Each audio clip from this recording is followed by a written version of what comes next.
편의점 알바생이 도둑을 붙잡았다가 법정에 선 이유. 안녕하세요, 버딩미. 당신이 판사라면 입니다. 오늘은 정말이지 황당하다는 말밖에 나오지 않는 사건을 가져왔습니다. 편의점 야간 알바를 하던 22살 대학생이 도둑을 잡았다가 오히려 법정에 서게 된 이야기입니다.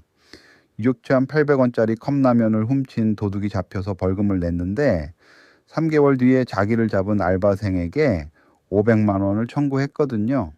여러분 이게 말이 된다고 생각하시나요? 때는 2023년 4월 15일 새벽 2시 17분이었습니다. 경기도 수원시의 한 24시간 편의점, 형광등 불빛 아래 카운터를 지키고 있던 사람은 22살 대학생 민준이었습니다. 아마 그날도 교재 펼쳐놓고 공부하면서 틈틈이 카운터를 지켰겠죠. 시급 9,620원을 받으며 야간 근무를 하는 어디에나 있을 법한 평범한 청년이었습니다. 그때 후드티를 눌러 쓴 남성이 매장 안으로 들어왔습니다. 34살 윤석이었죠. 그는 라면 코너를 서성이다가 컵라면 4개를 아무렇지도 않게 재킷 안주머니에 쑤셔 넣었습니다. 총 6,800원어치였어요. 민주는 계산대 옆 거울을 통해 그 모습을 처음부터 끝까지 똑똑히 지켜봤습니다. 심장이 빠르게 뛰기 시작했을 겁니다. 윤석은 아무것도 사지 않고 천연덕스럽게 출구를 향해 걸어갔습니다. 그 순간 민주는 결정을 내렸습니다. 카운터를 박차고 뛰어나가 윤석의 팔을 붙잡았습니다. 저기요? 계산 안 하셨어요? 윤석은 눈 하나 깜짝하지 않고 뭐? 나 아무것도 안 가져갔는데? 라며 팔을 뿌리치려 했습니다. 민주는 CCTV 다 찍혔어요. 경찰 올 때까지 기다리세요. 라며 출입구를 막아섰습니다. 새벽 2시 혼자였고 무서웠을 겁니다. 그래도 놓지 않았어요. 5분 후 경찰이 도착했고 윤석의 재킷 안주머니에서 컵라면 4개가 나왔습니다. 윤석은 절도 현행범으로 체포됐고 이후 벌금 30만 원을 선고받았습니다. 민주는 그날 밤 안도의 한숨을 쉬며 다시 카운터로 돌아갔을 겁니다. 잘 해결됐다고 직장 재산을 지켰다고 생각하면서요. 그런데 3개월 뒤인 7월 22일 민준의 자취방에 등기 우편 한 통이 날아왔습니다. 발송인은 바로 그날 밤의 그 남성 윤석이었어요. 봉투를 뜯자 소장이 나왔습니다. 손해배상 청구 금액 100만 원. 민주는 손이 떨렸다고 합니다. 소장에는 이렇게 적혀 있었습니다. 피고가 원고의 팔을 강하게 붙잡아 5분간 억류했고 이로 인해 팔에 멍이 들었으며 정신적 고통을 받았다. 또 편의점 앞에 모인 구경꾼들 앞에서 도둑 취급을 받아 명예가 훼손됐다고요. 민주는 그 자리에서 혼자 중얼거렸을 겁니다. 내가 뭘 잘못했다고? 설상가상으로 편의점 사장은 네가 알아서 해 라며 선을 그었습니다. 직장 재산을 지키려다가 사장한테도 버림받은 22살 청년은 법률구조공단을 찾아갔고 변호사로부터 뜻밖의 말을 들었습니다. 현행범 체포는 일반 시민도 할 수 있지만 그 방법과 정도가 적절해야 합니다. 이 한마디가 이 사건의 핵심을 정확하게 짚고 있습니다. 자, 이 사건의 핵심은 바로 이겁니다. 우리 형사소송법 제212조는 누구든지 현행범을 체포할 수 있다고 규정하고 있습니다. 현행범이란 지금 막 범죄를 저지르고 있거나 저지른 직후인 사람을 뜻하죠. 경찰이 아니어도 일반 시민도 체포할 수 있다는 겁니다. 민준이 윤석을 잡으려 한 것 자체는 법이 허용하는 행동이에요. 그런데 문제는 그 방법입니다. 6,800원의 재산 피해를 막기 위해 사람의 팔을 5분간 붙잡고 있었던 것. 이게 적절한 수준이었느냐 아니면 지나쳤느냐. 이걸 두고 법정이 팽팽하게 맞붙은 겁니다. 이 기준이 왜 중요하냐고요? 우리 주변에서 도둑을 잡거나 사고를 막으려다가 오히려 소송에 휘말리는 일이 생각보다 훨씬 많이 일어나고 있거든요. 법정에서 양측은 한치도 물러서지 않았습니다. 윤석의 변호인은 이렇게 주장했습니다. 고작 6,800원짜리 라면 때문에 사람의 신체를 가분간 구속한 것은 비례 원칙에 위배된다고요. 비례 원칙이란 쉽게 말해 목적에 비해 수단이 지나치게 과하면 안 된다는 원칙입니다. 팔에 멍이 생길 정도의 힘을 사용했고 지나가던 행인들 앞에서 도둑 취급을 해 명예를 훼손했다는 주장도 덧붙였습니다.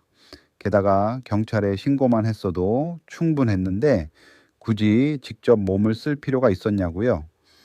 법원에 팔 사진도 제출했습니다. 희미하지만 분명히 멍 자국이 있었어요. 민준의 변호인은 정반대로 나왔습니다. CCTV 영상을 보면 민준이 과도한 힘을 쓰지 않았다는 게 명백하다고 했습니다. 도주하려는 현행범을 최소한의 힘으로 제지한 것이고 신고만 했다면 윤석은 이미 도망쳤을 거라고요. 현행범 체포는 타이밍이 생명인데 경찰이 오기를 마냥 기다리라는 건 현실을 모르는 주장이라는 겁니다. 그리고 시급 구인역규 20원을 받으며 직장 재산을 지키려 한 22살 청년의 행동이 어떻게 불법이 될 수 있냐고 반문했습니다. 여러분은 어느 쪽 손을 들어주시겠습니까? 도둑을 잡은 민준의 행동은 정당한 시민의 의무였을까요? 아니면 정도를 넘은 과잉 대응이었을까요? 지금 버딩미 블로그에서 직접 투표해 보실 수 있습니다. 민준이 잘못이 없다, 아니면 일부 책임이 있다, 여러분의 판단을 눌러주세요. 투표에 참여하신 분들께는 실제 판결 전문도 공개됩니다. 여러분의 판단과 실제 판사의 판단이 어떻게 다른지 직접 확인해 보시는 거죠. 과연 법원은 어떤 결론을 내렸을까요? 지금 바로 이어서 알려드리겠습니다. 자, 드디어 실제 판사는 어떤 결정을 내렸을까요? 결론부터 말씀드리면 원고 일부 승소입니다. 즉, 민준이 100만 원을 윤석에게 지급하라는 판결이 났습니다. 500만 원을 청구했는데 100만 원, 20%만 인정된 거죠. 재판부는 먼저 형사소송법 제222조를 검토했습니다. 민준이 절도 현행범인 윤석을 체포하려 한 것 자체는 적법하다고 판단했습니다. 그러나 체포의 수단이 적절했는지를 따졌습니다. 대법원 판례는 현행범 체포라도 그 수단이 사회 통념상 용인될 수 있는 정도를 넘으면 위법하다고 이미 못을 박아놓고 있었거든요. 재판부는 CCTV 영상을 거듭 돌려봤습니다. 민준이 과도한 힘을 쓰지 않았고 의학 감정 결과 멍도 경미한 수준으로 일상생활에 지장이 없었다는 점은 인정했습니다. 그런데 결정적인 장면이 하나 있었습니다. 체포 2분이 지난 시점에 윤석이 알았어 기다릴게 라고 말하는 게 CCTV 음성에서 확인됐습니다. 도주 의사를 포기한 거죠. 그런데 민준은 그 이후에도 2, 3분을 더 팔을 붙잡고 있었습니다. 재판부는 이 부분이 필요 이상의 억류였다고 봤습니다. 전체 행동은 적법했지만 마지막 2, 3분은 과잉이었다는 판단입니다. 다만 22살의 나이, 새벽 2시 단독 근무라는 상황, 선의의 동기를 고려해 책임을 대폭 낮춰 100만 원만 인정했습니다. 재판부는 판결문에 이런 말도 남겼습니다. 시민의 범죄 예방 활동은 장려되어야 하나 그 과정에서도 타인의 기본권 침해를 최소화해야 한다. 이 판결이 우리에게 남기는 교훈은 생각보다 구체적입니다. 시민이 현행범을 잡을 수 있다는 건 맞습니다. 하지만 잡는 방법이 중요합니다. 첫째, 상대방이 도주를 포기하거나 상황이 통제됐다면 그 순간부터는 계속 신체를 구속할 필요가 없습니다. 놔주되 빠져나가지 못하게 공간으로 막는 방식이 더 안전합니다. 둘째, 신체에 멍이 생길 만한 힘을 썼다면 나중에 문제가 될 수 있습니다. CCTV가 없는 상황이었다면 민주는 훨씬 불리했을 겁니다. 셋째, 직장에서 이런 상황이 발생할 경우 사용자가 함께 책임지도록 미리 매뉴얼을 확인해 두는 게 좋습니다.